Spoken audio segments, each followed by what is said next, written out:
사법농단 세력의 보복인가? 김경수 경남지사의 법정 구속을 놓고 여당이 의심의 눈길을 보내면서 반발하자 자유한국당은 대선 정당성까지 문제 삼으면서 후폭풍이 정치권을 강타하고 있습니다.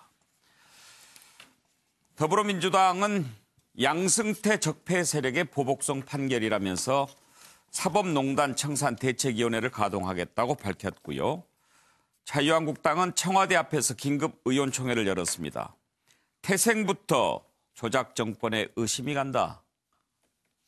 이 문제를 저 위에까지 가지고 올라갈 그런 기세입니다. 바른미래당은 만약에 이게 사실이라면 우리 안철수 후보야말로 최대 피해자라면서 대통령의 대국민 사과까지 요구하고 나섰습니다. 일단 청와대는 최종 판결까지 차분하게 지켜보겠다는 입장이고 임종석 전 대통령 비서실장은 경수야 견뎌내다오 미안하다. 왜 노무현 대통령이 정치하지 말라고 했는지 그런 문자를 남겼더군요. 자, 정치권 반응을 한번 들어보고 얘기 나눠보겠습니다. 합리적인 법 상식으로는 도저히 납득이 되지 않는 판결이라고 생각합니다. 법과 양심에 따라야 할 판결이 보신과 보복의 수단이 되고 있습니다.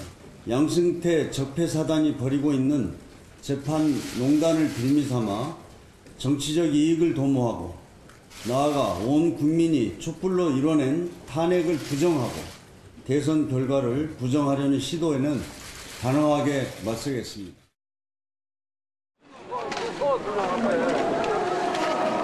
그렇게 여권 조작 청와대는 사죄하라! 사죄하라! 민주화 이후 가장 심각한 불법 선거 운동이고 대규모 민주주의 파괴입니다. 지난 대선의 정당성을 의심할 수밖에 없습니다. 문재인 정권 태생부터 조작 정권, 위선 정권이 아니었냐는 의심이 되는 부분입니다. 이제 문재인 대통령께서 답해 주셔야 합니다. 댓글 조작에 대해서 알고 계셨는지 여부에 대해서 해명해 주셔야 합니다. 예, 이제 정치권으로 확대가 됐습니다. 문제는 과연 김경수 경남지사를 법정 구속한 어제 판결이 이례적이었느냐 아니냐 하는 그 부분부터 먼저 짚어봐야 될 것 같습니다. 오늘 변호사 두 분이 계시니까 먼저 율사들 의견 한번 들어보겠습니다. 김한규 변호사 보시기에 어제 법정 구속 이례적입니까? 네, 그 판결 선고 소식을 듣고 굉장히 좀 깜짝 놀랐습니다. 예. 개인적으로. 물론 유무죄의 여부에 대해서 놀란 것은 뭐 차지하고 있어도 그 문제는 아니고요. 더 놀란 것은 그 실형 2년, 이 죄명이 컴퓨터 업무 방해죄거든요. 예. 이 죄명으로 이제 2년의 실형이 선고되었고 그로 인해서 현직 그 도지사가 구속이 되지 않았습니까? 예. 이 부분에 대해서 놀란 건데 그 이유는 뭐냐면 컴퓨터 업무 방해죄는 5년 이하의 징역으로 이제 규정이 됐습니다. 예. 그리고 이 죄로 인해서 생긴 지가 한 20여 년 넘었는데 실형 선고된 게 거의 손에 꼽힙니다. 그리고 대법원에서 양형 기준이 그 6개월에서 아무리 높아도 1년 6개월 이 기준으로 양형 기준을 삼았거든요. 그런데 예. 재판부에서는 그거 양형 기준을 이제 상회해서 선고를 했을 뿐만 아니라 또 실형 선고를 한 현직 선출직인 경남도지사를 그 항소심이나 대법원에까지 더 판단을 받아볼 수 있음에도 불구하고 일단 구속하지 않았습니까? 예. 이미 2016년에 홍준표 그 당시 경남도지사 같은 경우에도 이 성완종 리스트로 인해서 1년 6월이 실형이 선고되었는데 일단은 재판부에서는 이 선출직이고 이 경남도정의 안정을 위해서는 이제 불구속 재판을 하지 않았습니까? 예. 구속하지 않았어요. 이 두 가지 점. 그러니까 이 양형이 굉장히 중했고 그리고 선출직을 법정 구속시켰다. 예. 특히 전 두 번째 부분. 적어도 경상남도 도민들의 입장에서는 어쩌면 그 경상남도의 수장이죠. 이 경남도지사를 통해서 안정된 어떤 지역 어떤 통치를 받아야 됨에도 불구하고 이 불구속 재판을 무시하고 2심, 3심까지 기다리지 않고 구속시킨 것은 굉장히 뜻밖이다 이렇게 봅니다. 예. 자, 그 다른 범죄도 아니고 그 죄 가지고 2년 때린 것도 좀 과합니다. 이례적이고 그렇다고 현직 지사를 구속시킨 것도 이례적이다. 예, 예. 이렇게 보신다는 거죠. 서정욱 변호사는 이례적이라고 봅니까? 아니면 그렇지 않습니까? 저는 이게 평소에도요. 이거는 이제 유죄가 거의 확실시되고 저는 이제 이거 범죄 중대성에 비춰볼 때 법정 구속이 불가피하다. 이게 제 개인적인 사견, 소신이었기 때문에 저는 이제 이거 사필 규정의 판결이다. 예. 개인적으로는 이렇게 평가하고요. 예. 결국 이제 이번 판결을 한마디로 평가한다면 권력과 여론에 자고우면하지 않고 판사가 오로지 이제 증거와 팩트에 입각한 예. 소신 판결 아닌가. 왜냐하면 수많은 인적 증거, 즉 드루킹의 증언, 개발자 둘리, 우모 씨 증언 이런 수많은 이제 인적 증거하고요. 그다음에 물적 증거 있죠. 예를 들어 이제 네이버라든지 로그 기록 또는 이제 주고받은 텔레그램의 문자들, URL 이런 이제 수많은 인적 증거와 물적 증거가 일치하는 거예요. 예. 따라서 이게 증거와 팩트에 입각한 소신 판결이 아닌가 이런 소신 생각이 판결이다. 들고요. 그다음에 법정 구속도요. 예. 예를 들어 이제 드루킹이 이걸로 이제 3년 6개월 받았죠. 근데 드루킹의 범행으로 이득을 본 사람 누굽니까? 현 정권이죠. 그럼 이게 더 엄한 처벌이 필요한데 2년도 이게 형량이 낮은데 근데 이 법정 구속이 법이라는 거는 누구한테 평등한 거예요. 드루킹은 왜 3년 6개월 실형을 받고 그럼 이게 김경수 지사는 단지 도지사라는 이유만으로 구속이 안 되고 이게 법이 형평에 맞는 겁니까? 예. 저는 이제 그 여론 조작은요. 내부 업무 방해가 아니고 이거는 이제 민주주의 가장 핵심 선거의 공정성을 흔드는 민주주의 훼손하는 아주 중대 범죄예요. 알겠습니다. 따라서 이게 법정이 필요하다. 이례적이지 않다. 예. 정당한 판결이다. 이렇게 예, 개인 보시는 건데 소신입니다. 어제 그 재판장 성부장 판사 예. 잘 아시죠? 예. 뭐 동기입니까? 네, 대학 동창입니다. 아, 그러세요? 지금 이제 민주당에서는 양승태 적폐 세력의 보복이다 이렇게 지금 보지 않습니까? 그 이유를 양승태 전 대법원장 비서실에 있었다면서요. 예. 그런데요. 예. 예를 들어 이제 판결에 대해서 비판할 때는요. 증거와 팩트에서 예. 판단해야지 비판해야지 판사의 어떤 개인적 인신 공격 이거는 이제 말이 안 되고요. 예. 그럼 이제 이 판사가 옛날에 박근혜 대통령 특활비도 8년을 선고했어요. 예. 그리고 이제 김기춘, 조윤선 단지 구속영장도 발부했죠. 그때는 이게 양승태 퀴즈가 아니다가 그럼 이게 김경수 구속하니까 양승태 퀴즈가 됩니까? 일관성이 없잖아요. 예. 따라서 이게 그런 인신공격은 사법부에 대한 국민의 신뢰만 훼손하기 때문에 예. 정말 자제해야 됩니다. 자, 정기란 교수, 이제 문제는 그렇게 좁혀집니다. 일단 어찌됐든 사법부의 판단인데 집권 여당이 그 판결에 대해서 불신을 하지 않습니까? 네. 그런 점에서 이제 과연 이 사법부의 판단에 대해서 불신하는 것을 어떻게 볼 것이냐 하는 건데 또 민주당이 제기한 여러 가지 그 의심 또 지금 이례적이라는 그런 근거 이런 거 보면은 또 그럴 것도 같고 이런 생각도 있는 게 사실이거든요. 그 사법부의 판결에 대해서 예. 정치권이 뭐 호불호가 있을 수 있다고 봅니다. 이 판결을 인정할 수 없다든가 뭐 이런 의견을 표할 수 있는데 지금 여당이 하는 정도 이를테면 적폐 세력의 보복 판결이다. 예. 뭐 이렇게까지 나가버리면 저는 이게 이제 근본적으로 삼권 분립이라고 하는 그 자체 근간을 좀 흔든다라는 예. 그런 또 위험성이 있는 부분이거든요. 예. 그래서 저는 이게 이례적 판결이라고 하는데 이 판결 내용을 가지고 이제 얘기하기 전에 먼저 아마 그 심정적으로 이랬던 것 같아요. 우리가 이른바 특검이 기소를 했을 때 뭐 용두삼이 특검이다. 예. 뭐 빈손 특검 아니냐. 뭐 결정적인 증거는 없고 물증과 정황밖에 없다. 이런 이게 판단이었고 평가였거든요. 그 여야를 막론해서. 그런데 이게 법원에서 어찌 보면은 대선 당시에 이게 단순히 이 김경수 지사가 이걸 뭐 보고받고 안 하고 정도가 아니라 지배적으로 관여했다. 이렇게까지 평가가 나와버리니까 예. 이게 상당히 이례적인 어떤 판결로 저는 이해될 수밖에 없다. 예. 또 실무적으로는 앞서 또 우리 김한규 변호사도 얘기하셨습니다만 이게 뭐 컴퓨터 등 업무 장애에 의한 법률 위반 이 부분 가지고 실형된 건 이게 처음이단 말이에요. 이러다 보니 이 국민들이 받아들일 때는 아니 현역 도지사를 저렇게 저 법만 가지고 예. 구속할 정도냐 라는 부분에서 어떤 이례적으로 받아들이는 것은 저는 어느 정도 이해는 된다. 예. 자, 그러나 지금 여당이 내세우고 있는 것처럼 이것을 정치 프레임을 뒤집어 씌워가지고 이렇게 공격할 경우에는 이게 자칫 법원 길들이기로 보일 수도 있고요. 이게 또 다른 또 사법농단으로 가는 또 하나의 또 길이 아니냐 이런 비판이 직면할 수 있는 거거든요. 저는 그래서 이 부분에 관해서는 어찌 보면 정말 오직 법리만으로 아직 상급심이 남아 있잖아요. 법리만으로 진실을 밝히겠다라고 하는 예. 그런 어떤 관점을 유지하는 게 지금은 좀 필요해 보인다. 이런 예. 판단입니다. 예. 정운갑 위원께서는 어제 판결을 어떻게 보셨고 또 지금 판결 이후에 벌어지고 있는 이런 정치권의 공방은 어떻게 지켜보고 계신지 궁금합니다. 저도 상당히 좀 이례적으로 봤습니다. 예. 앞서 김한기 변호사도 얘기를 했습니다만은 유죄 무죄를 떠나서 법정 구속을 예견한 사람이 과연 얼마나 될 것이냐. 예. 그러니까 여러 가지가 있습니다. 그러니까 재판 과정에서 아까 증거 팩트를 얘기했습니다만은 새롭게 나온 증거라는 것을 특별히 제시를 하지는 못했거든요. 그러니까 지금 여전히 김병수 지사 입장에서는 전혀 아니다. 그거는 트루킹의 일방적인 주장이다라는 예. 입장을 견지해왔고 거기에 그러면 대응할 수 있는 뭔가 새로운 증거가 있느냐. 예를 들면 뭐 텔레그램을 통한 메시지 자체가 그것이 뭐 스마트폰을 복원한 것이 아니라 예.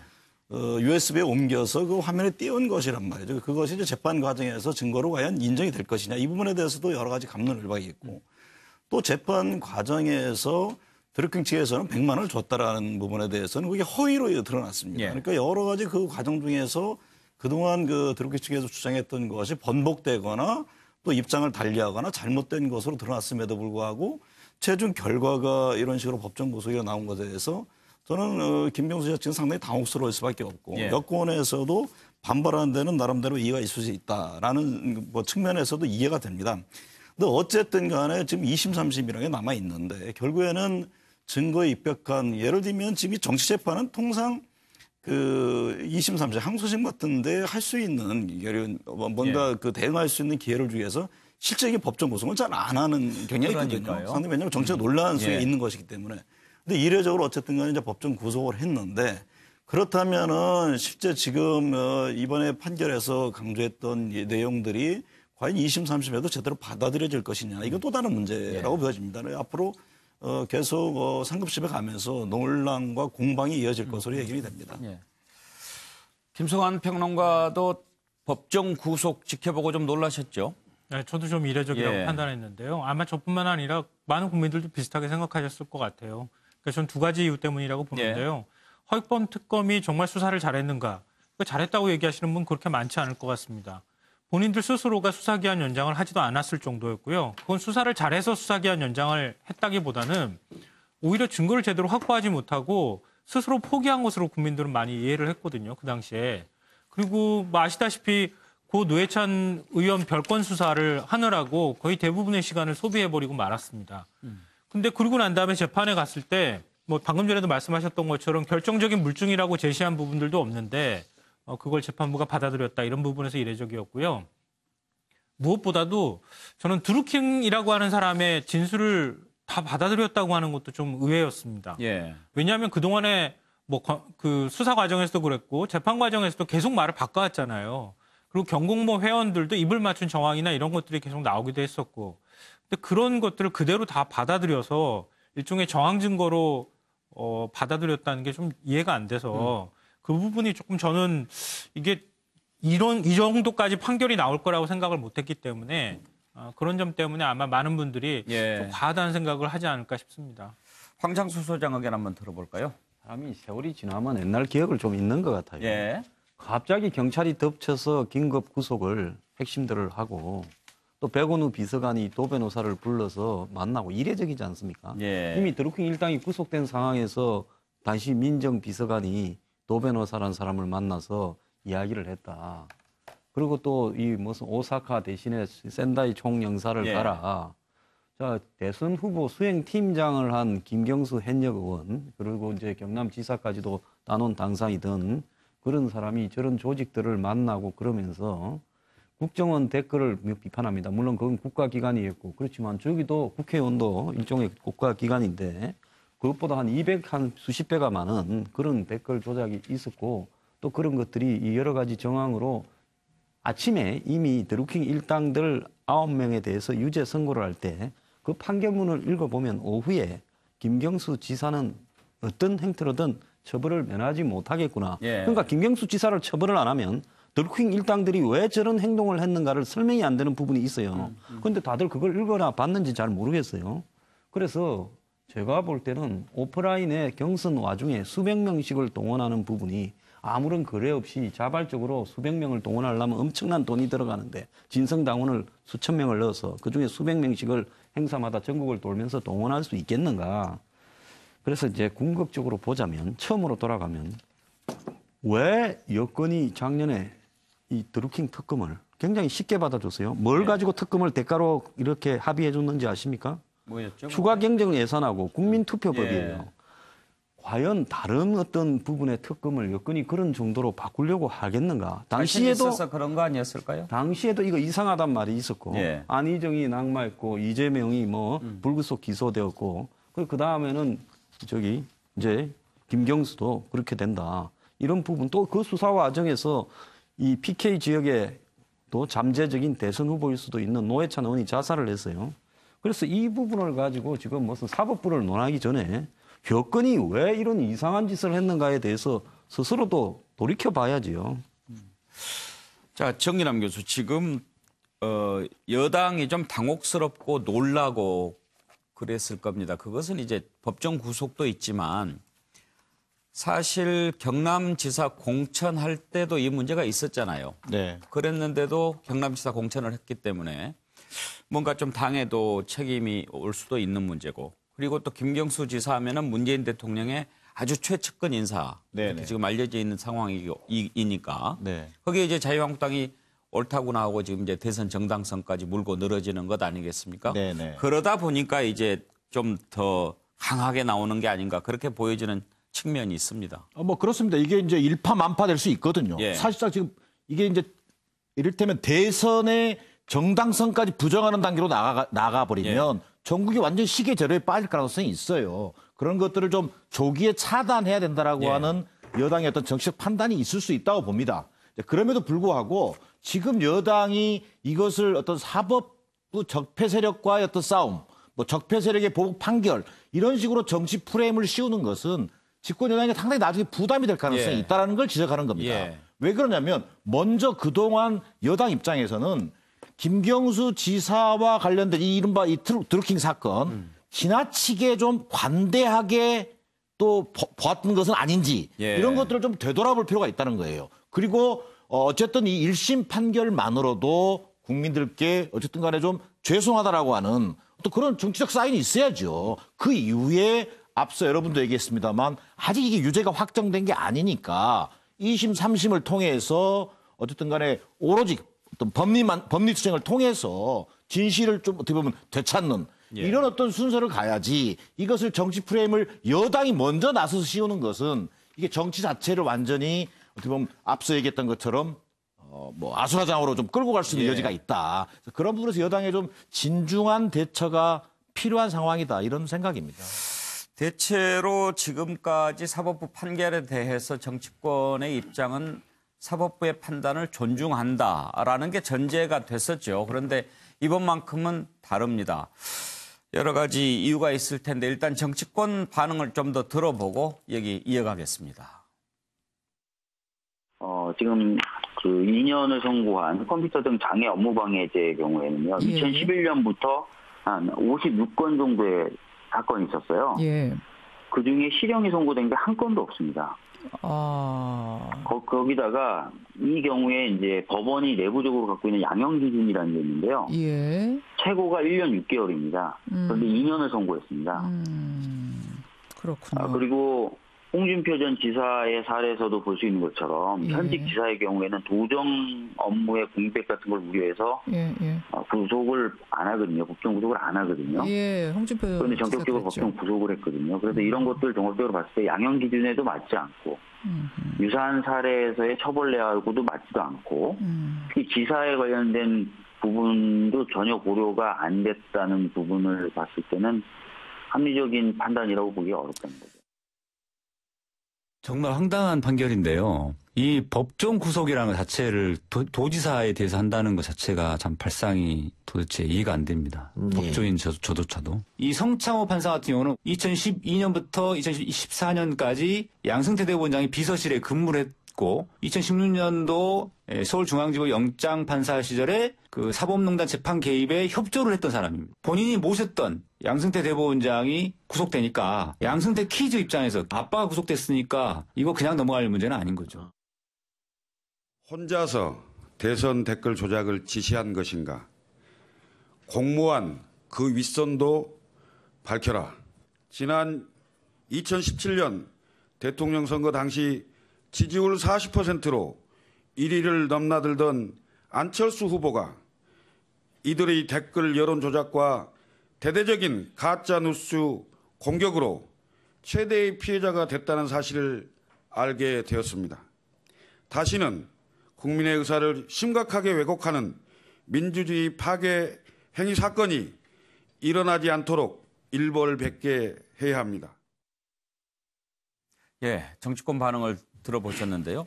자, 김한규 변호사. 지금 이제 민주당에서 주장하는 내용을 들어보면 왜 그렇게 보는지 짐작은 갑니다. 적어도 어저께 김경수 이제 도지사 입장에서도 마지막으로 이제 언론에 보도된 거 보면은 어떻게 보면 자기 지지자들 또는 뭐 유권자들에 남긴 마지막 메시지일 텐데 거기에 양승태라는 이름이 언급되어 있더라고요. 또 다시 그래서 저는 그건 굉장히 부적절하다. 이 판사가 꼭 판사 재직 중에 양승태 전 대법원장과 관련해서 뭐 비서실에서 근무했던 법원 행정처에서 근무했던 그거는 이번 재판과 직접적으로 연관짓기에는 상당히 무리가 있거든요. 또 더군다나 이것을 뭐 더 크게 뭐 적폐 세력의 보복 판결이다 이렇게까지 나가는 것은 국민들한테 그럼 국민들한테도 메시지를 주는 겁니다. 우리도 그럼 재판에서 지게 되면 우리도 이렇게 불복을 해야 되나? 재판 불복 절차는 1심에 있으면 항소심, 대법원 판단까지 가야 되는 겁니다. 이게 우리나라의 어떤 사법 시스템이고요. 한국당은 국정원 댓글에 원죄가 있는 당입니다. 그래서 공식적으로 이 부분에 대해서 국민들에게 정식적으로 사과했는지는 잘 기억이 안 나는데요. 지금은 이제 프레임을 이제 여당을 공격하는 건 좋은데 한국당 입장에서도 원죄가 있으니까 본인들이 어떤 국정원 댓글에 과거의 입장에 대해서 명백히 한번 다시 예를 들면 저런 거 아니지 않겠습니까? 우리도 이런 원죄가 있는데 이거에 대해서 사과드립니다. 그리고 그다음에 근데 현 정부도 이런 거에 관여됐으니까 이거는 진실을 밝혀야 되지 않겠습니까? 이 정도의 공격을 해야지 과거에 원죄가 있는 것에 대해서 무조건 외면하는 건 적절치 않다고 봅니다. 정진환 교수, 지금 이제 문제는 이게 정치 프레임으로 이 판결 자체가 이제 변질됐다는 거죠. 네네. 이게 그래서 앞서도 여러 번 얘기했습니다만 정치권에서 저는 예전에 이런 경우가 있었잖아요. 한명숙 전 총리 뭐 무죄를 주장하고 또 구치소에 장미꽃을 들고 가고 무죄를 확신한다. 뭐 이런 주장은 할 수 있어요. 그러나 이 판결 자체를 완전히 어떤 뭐 적폐 논쟁으로 끌고 간다든지 이 자체는 저는 과연 얼마나 많은 국민들이 동의할 수 있을 것인가. 오히려 지지자를 위한 메시지로는 뭐 모르겠어요. 그러나 정부 여당이 또는 뭐 집권 여당이 지지자 정치만 할 수는 아닌 거잖아요. 그렇게 가는 이유가 있을 것 같은데요. 앞서도 얘기했습니다만 이게 야당의 대선 정당성으로의 어떤 훼손이라고 하는 이것까지 가기 위한 건 차단에 있는 것이고요. 두 번째는 이른바 지지층에 대한 어떤 강력한 친문 지지층이라고 하는 지지층에 대한 어떤 적극적인 대응 뭐 이런 여러 가지들이 감안된 것으로 보여져요. 그러나 여러 번 얘기합니다만 그것이 결국은 정부 여당에는 굉장히 부메랑 지금 청와대가 아무 말도 안 하고 있잖아요. 오히려. 그다음에 또 야당이 이제 예를 들면 지금 자유한국당을 중심으로 저는 오히려 대선 정당성까지 몰고 가는 것은 어찌 보면 일탈된 민간인의 범죄 행위 자체를 가지고 대선 자체를 부정하려고 하는 것이고 이것은 다시 말하면 지난 대선 때 어떤 촛불 정신을 훼손하고자 하는 의도를 가지고 있는 거다. 예. 여기까지는 국민들이 동의하기 좀 어렵다. 짧게 하나만 물어봅시다. 안철수 후보가 최대 피해자다. 그렇게 주장하는데 동의하십니까? 안철수 후보 입장에서는 여론조사 결과에 의해서 1위까지 올라갔었는데 어떤 여론 조작에 의해서 지지도가 깎였다라고 주장하고 싶겠죠. 예. 그러나 저는 그것이 결국은 안철수 후보의 TV 토론이라든가 대선 과정을 통한 국민적 평가가 종합된 결과이지 예. 저 여론조사 조작의 결과로 안철수 후보가 뭐 후보 대통령이 못됐다. 예. 이런 주장은 너무 나간 주장이다. 자, 서정욱 변호사, 문제는 이제 사법 불신이 확산될 수 있다는 우려 아니겠습니까? 그렇죠. 이게 여당의 저 비판 있잖아요. 판사 개인에 대한 인신공격 있잖아요. 이거는 이제 이거 상권 분립과 법치주의의 근간을 흔드는 아주 이제 부적절한 비판입니다. 예를 들어 이제 법치주의라는 게 뭐냐? 법치주의라는 거는 어느 판사가 재판하나, 어느 검사가 수사하나, 동일한 사건은 동일한 결론이 나온다. 이런 이제 믿음. 이게 바로 법치주의예요. 그런데 여당이 저런 식으로 판사를 비판하면 관계 국민들은 사법부를 신뢰하겠습니까? 그렇잖아요. 따라서 이게 저는 판결에 대한 비판은 항상 이게 인신공격이 아니고 증거와 팩트를 가지고 판결문에 어떤 증거가 잘못됐고 어떤 팩트가 틀렸다. 이런 식의 어떤 항소 절차를 통해서 비판해야지. 저는 이제 인신공격 비판은 아주 부적절하고요. 그다음에 야당에 대해서도 한 말씀 드리면 이걸 가지고 이제 이거 대선 불복까지는 저는 이제 그거는 과하다 봐요. 그렇지만 이제 최소한 대통령이 어떤 게 알았는지 몰랐는지 일단 이런 이제 그 해명 또는 이제 최소한 드루킹 측이 또는 이제 그 판결문에 하면 1심 판결하면 김경수까지 공모해서 예. 이런 이제 그 여당에 도움이 된 건 사실이잖아요. 대선 과정에. 그렇다면 이게 최소한 도의적 정치적으로 사과나 해명까지는 이게 필요한 게 아닌가 이렇게 봅니다. 글쎄요. 근데 사법부를 신뢰하겠습니까? 그러셨는데 이미 양승태 전 대법원장 구속까지 되면서 사법부에 대한 기존 사법부 구성원에 대한 국민의 신뢰는 사실 많이 떨어져 있지요. 하나만 더 말씀드리면요. 예. 이게 합의부입니다. 요즘은 이제 옛날에는 합의부가 부장이 좌지우지했죠. 요즘 이제 젊은 판사들은 소신이 뚜렷해요. 예. 자기 주관이 뚜렷합니다. 따라서 이게 판사 3명이 합의하에서 형량도 정하고 구속도 정하지 부장 혼자서 마음대로 할 수 있는 게 아니라는 거고요. 그러면 서 변호사 생각하시기에 배석 가운데 법정 구속까지는 좀 지나친데요. 이런 의견 2명이 제시한 반대하면 사람이 할 수가 없는 거예요. 지금 판사 3명은 동등한 거예요. 예. 물론 이제 부장이 경력도 오래되고 영향력은 있지만 요즘 이제 젊은 판사들은 소신이 뚜렷하다니까요. 그럼 나머지 배석 2분도 동의했을 것이다. 당연하다 그래 봐야지. 자, 그다음에 두 번째. 예. 그럼 이제 재판 과정에 양승태 퀴즈라 불공정하다. 이러면 이제 이거 기피 신청 제도가 있어요. 저 판사는 처음부터 이 공정한 재판을 기대할 수가 없다. 예. 왜? 어차피 이게 양승태 때 대법원에 근무했으니까. 그렇다면 이게 기피 신청을 하든지. 어제 패널 가운데 한 변호사한테 왜 그러면 재판부 기피 신청을 안 냈을까요? 라고 물어봤더니 그런 정도 가지고는 사유도 안 되고 그렇죠. 받아들여지지도 않았을 저도 거라고 이게 하더라고요. 신청해도 받아들일 가능성은 높지 않다 보지만 예. 그러나 이게 최소한 신청하는 수는 있잖아요. 신청할 수는. 근데 이제 와서 왜 그러냐. 그 판사가 옛날에 이게 박근혜 대통령이나 김기춘, 조윤선 그때는 이게 아주 훌륭한 판사인 것처럼 아무 말이 없다가 좀 갑자기 김경수 구속하니까 적폐 예. 판사다. 이건 안 된다는 거예요. 예, 뭐 그런데 이제 또 재판하기 전에는 양승태 전 대법원장 구속하기 전이었으니까 또 이런 상황이 또 올 거라고 생각을 못한 부분도 있었겠지요. 자, 아무튼 지금 김경수 지사의 구속 아직 뭐 최종심까지는 가지 않았지만 정치적으로도 상당한 위기를 맞게 됐지요.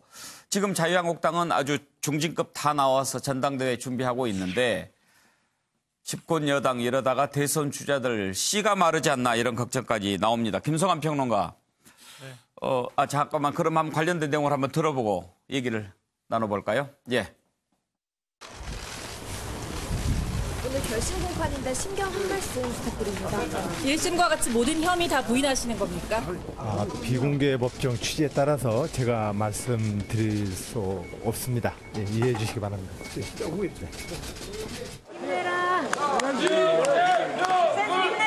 우리 경기도 도청을 잠시 비우게 된 것에 대해서 우리 국민 여러분께 죄송하게 생각합니다.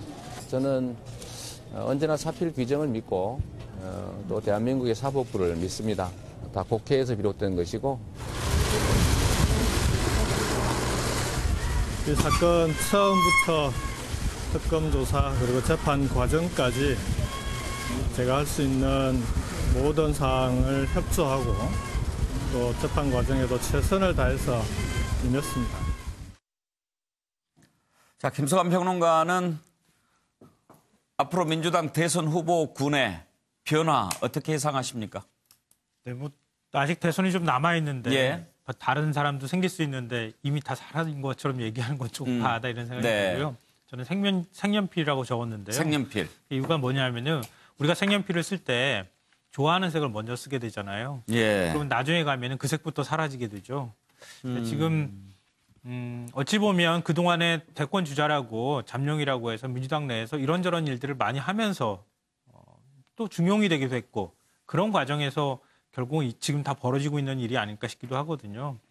그래서 사실 민주당 입장으로 보면은 굉장히 뼈아픈 부분이기도 할 것 같은데요.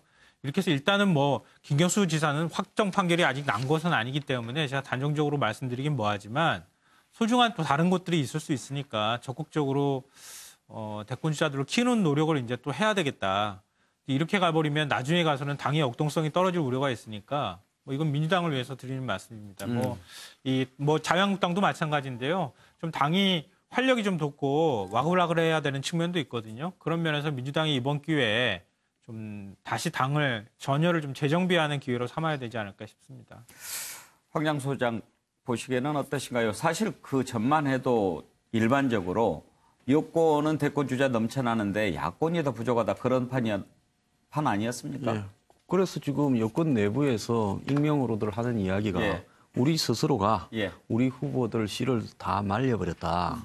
이런 이야기가 나오는데 그 말의 배경은 이 지금 세 사람 주요한 후보들 지난 그 대선 경선에서 2등을 했던 안희정, 3등을 했던 이재명, 물론 아웃된 건 아니지만 지금 기소로 재판을 앞두고 있죠.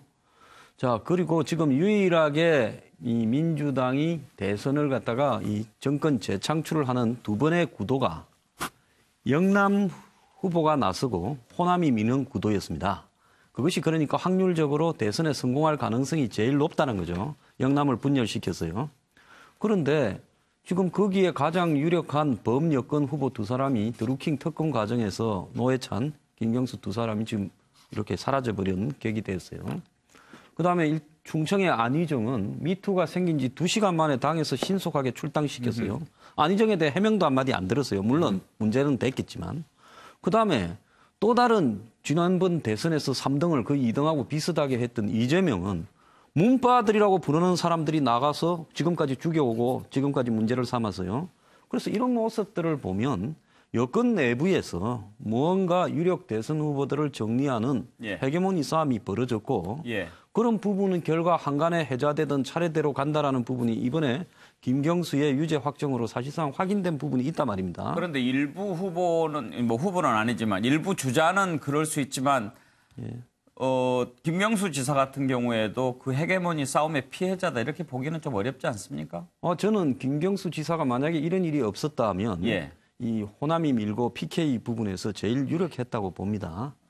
그런데 제가 아까 이야기를 했잖아요. 드루킹 특검을 이 정권이 방어하는 실력으로 보면 그 당시에 특검을 추가 경정 예산하고 바꿨거든요. 그런데 시간을 좀 더 끌어도 추가 경정 예산은 될 수 있었거든요. 그런데 적극 방어를 안 한 부분이 이상하다고 당시 그러니까 나온 부분이 김경수 있었습니다. 지사를 쳐내기 위해서 특검을 받았다 이런 말씀이세요? 어쨌든 김경수 지사가 걸렸을 때는 법정 구속이냐 아니냐지 유죄로 될 것은 거의 확정적이었거든요. 그러면 이렇게 법정 구속이 안 되고 유죄로 계속 가더라도 대권까지 가는 과정에서 재판이 시작되면서부터 사실상 이 특검의 기소에서부터 그렇게까지 보시는군요. 어려워졌다. 그렇게 봅니다.